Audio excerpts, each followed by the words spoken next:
ஒரு அமைதியான கிராமம். அங்கே அருண் என்ற சிறுவன் வாழ்ந்து வந்தான். அருண் புத்திசாலிதான்.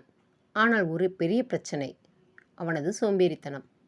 புத்தகம் திறந்தால் தூக்கம், விளையாட்டு என்றால் ஆற்றல். அருணின் அம்மா தினமும் கவலைப்பட்டாள். இப்படி இருந்தா எப்படி முன்னேறுவான்? மாலை நேரம். அருண் வீட்டு பாடம் முடிச்சாச்சா? இப்ப பண்றேம்மா.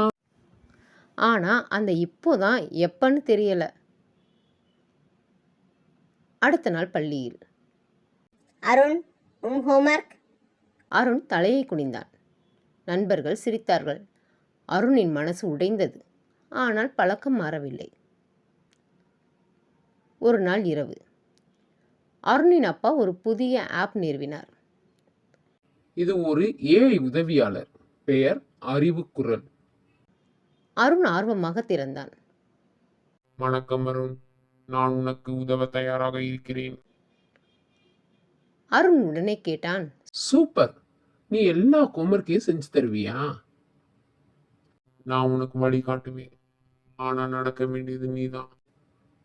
அடடா, சரி பாப்போம். ஒரு நாள் மேக்ஸ் செய்ய வேண்டியது இருந்துச்சு. எனக்கு புரியல. பரவாயில்ல, ஸ்டெப் பை ஸ்டெப் போலாம். ஏஐ அவனை வழிநடத்தியது. முதலில் கேள்வியை வாசி, பிறகு எண்களை எழுதிக்கொள், பிறகு கணக்கு செய்.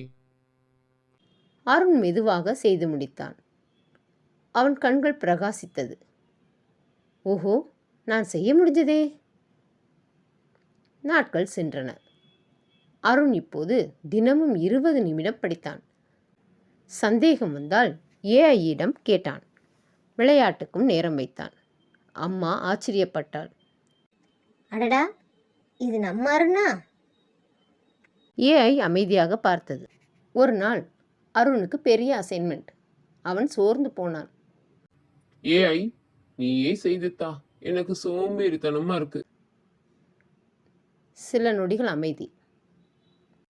நான் உதவ வந்தவன், உன்னிடத்தில் வேலை செய்ய அல்ல. அருண் கோபமாக சொன்னான். அப்ப நீ எல்லாம் எதுக்கு? நான் விளக்கு, நடக்கும் கால்கள் நீ. அருண் அமைதியானான். மீண்டும் முயற்சி செய்ய முடிவு செய்தான். பரீட்சை நாள் வந்தது. இந்த முறை அருண் நம்பிக்கையுடன் எழுதினான். சில வாரங்கள் கழித்து, இந்த முறை நம்ம கிளாஸ்லயே மிகுந்த முன்னேற்றம் காட்டியவர் அருண். முழு வகுப்பும் கைத்தட்டியது. அருணின் கண்களில் மகிழ்ச்சி கண்ணீர். ஆசிரியர் கேட்டார், அருண், ரகசியம் என்ன? அருண் சிரித்தான். என் ஏஐ நண்பன் வழிகாட்டியது, ஆனால் முயற்சி செய்தது என்னவோ நான் தான். அந்த இரவு ஏஐ மெதுவாக சொன்னது, உழைத்தவன் தான் உயர்வான். அந்த நாள் முதல் அருண் ஏஐயை ஒரு மந்திர கருவி போல அல்ல, ஒரு நல்ல நண்பன் போல பயன்படுத்தினான். அவன் மட்டுமல்ல, அவன் நண்பர்களும் கற்றுக்கொண்டார்கள். தொழில்நுட்பம் உதவும், ஆனால் முயற்சிதான் வெற்றியை தரும். ஏஐ உதவும் கருவிதான். முயற்சி செய்யும் மனிதன்தான் உண்மையான வெற்றியாளர். நன்றி.